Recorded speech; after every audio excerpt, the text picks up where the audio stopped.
In a panel decision that indirectly touches on two key human rights, a three-judge panel of the Ninth Circuit Court of Appeals ruled against state government trying to block the online dissemination of CAD, computer-aided design instructions, for creating 3D printed guns. It's something many pro-freedom people anticipated, and something that has much deeper implications if one peels back the surface of the ruling. Hi everyone, I'm Gardner Goldsmith for MRC-TV, and I know it sounds wild, the Ninth Circuit got one right. Well, kind of. As reasons Brian Doherty explains with great alacrity, quote, "In a case that was already moot in the colloquial sense of the term, if not the legal one, the Ninth Circuit Court of Appeals decided yesterday, April 27th, that an attempt by various states to stop the federal government from not restricting certain computer files can go no further. So for now, CAD files that can help instruct certain devices to make weapons at home can be legally spread into the public domain." As Doherty notes, the decision was issued on April 27th, was called State of Washington et al. V. State Department, and superficially pertains to federal versus state jurisdiction based on previous federal action protecting the freedom of people to disseminate CAD files for gun printing. Quote, "What triggered the states to want to interfere in federal decisions was the result of a resolution in 2018 of a lawsuit from Defense Distributed, a company dedicated to the spread of gun-making software, founded by 3D weapon entrepreneur and provocateur Cody Wilson. In settling a case challenging their restrictions on such files, the government agreed to remove them from the control of the International Traffic in Arms Regulations, ITAR, set by the State Department." Doherty explains that the states tried to maintain the illusion that any government could stop the spread of the files. Quote, "The states pretended they were fighting for public safety against the threat of computer-assisted homemade gun making, but their efforts were, at their core, an attempt to make the government continue constitutionally questionable policies restricting the free spread of information in the form of certain computer files, even though that information is obviously free to spread through other means. For example, gun-making instructions in a book would obviously be legally protected expression." And this kind of political attack on not only free speech, but on the content of that speech, specifically the programming to instruct 3D printers to build limited-use polymer gun parts, might remind folks of why the American rebels fought the battles of Lexington and Concord when British soldiers came for their guns and cannons.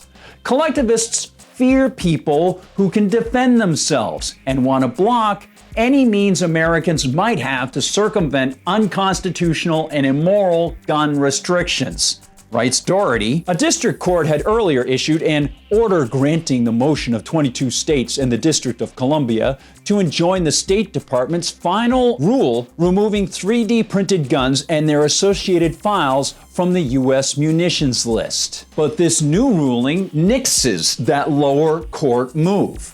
And Doherty offers us more information about two nuances to the Ninth Circuit panel decision.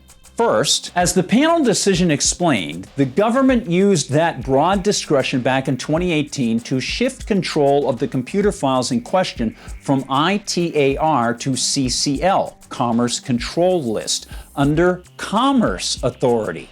Oh boy. And final rules regarding them were promulgated in January 2020. And perhaps most important for those who try to maintain the right to keep and bear arms, as the Ninth Circuit wrote, Congress precluded judicial review of both the designation and undesignation of items as defense articles. The texts of both the Control Act and Reform Act demonstrate Congress's intent to preclude judicial review of both the DOS and commercial final rules. Thus, because both the DOS and commercial final rules were unreviewable, the plaintiffs had not demonstrated the requisite likelihood of success on the merits, and therefore a preliminary injunction was not merited. The panel remanded with instructions to dismiss. Which means that, as with all rights, the right to keep and bear arms via 3D printed guns, as well as the right to freely share their designs, they are still at risk. All the Ninth Circuit panel said in its written opinion from Judge Ryan D. Nelson was that the states could not block the sharing of the CAD files because Congress said the files could be shared. Despite what Joe Biden might say about rights, but no amendment to the Constitution is absolute. The existence and legitimacy of human rights are not dependent on what Congress does or says, or what any bureau or agency or court of guys in robes says. Rights pre-exist and preempt the state. Rights are God-given and inherent, equal within all men. No man in government can judge or legislate or threaten. And by the way, all government legislation is based on threat because all states are based on threats in order to get tax money. But no state can threaten the rights of another man, and no man can threaten the rights of another man without committing a fundamental, existential, metaphysical crime. Period.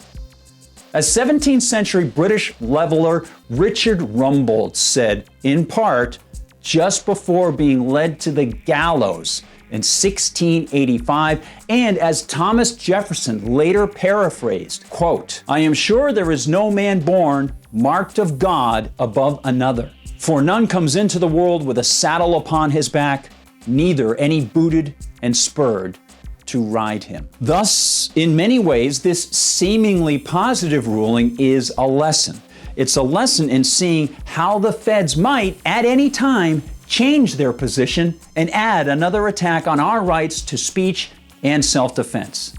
It's a lesson in how little the bureaucrats and politicians care for the Constitution, a text that strictly prohibits this kind of attack.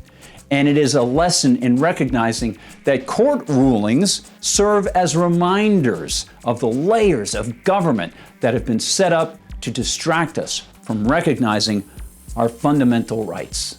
Regardless of whether this was a positive ruling, regardless of the positive change the feds made in 2018 to allow the dissemination of CAD files for 3D printed guns, we have a right to peacefully share information and to self-defense.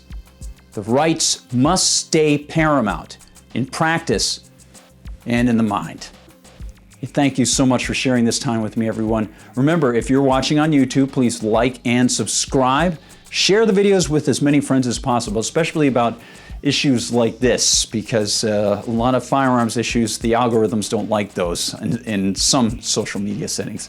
Thankfully, there are a lot of new ones that are sprouting up all over. You can find our videos on YouTube, of course, and please like and subscribe there. I'll see you in the comments section.